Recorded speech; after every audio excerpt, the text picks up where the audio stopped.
How was the standard atmosphere, ATM, pressure defined?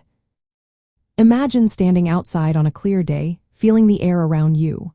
That invisible force pushing against everything is atmospheric pressure.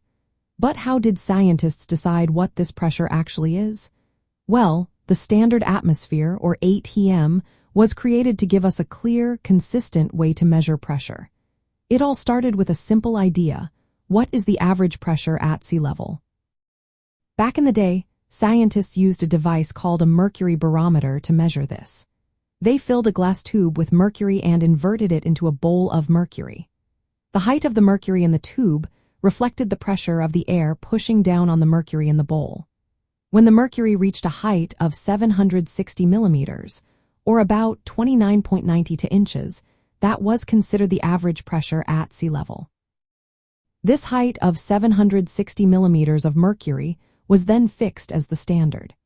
To make things even clearer, scientists converted this height into a precise pressure value, which is exactly 101,325 pascals. A pascal is a unit that measures force per unit area, so this number tells us how much force the air exerts on each square meter of surface. This standardization was very important. It meant that no matter where you were or what the weather was like, you could compare pressure measurements using the same baseline.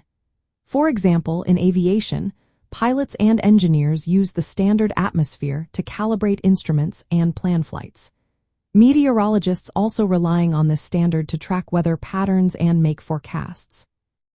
So, to sum it up, the standard atmosphere pressure was defined by the height of a mercury column at sea level, fixed at 760 millimeters, which corresponds to an exact pressure of 101,325 pascals. This fixed point helps everyone speak the same language when talking about pressure, making science and engineering much easier.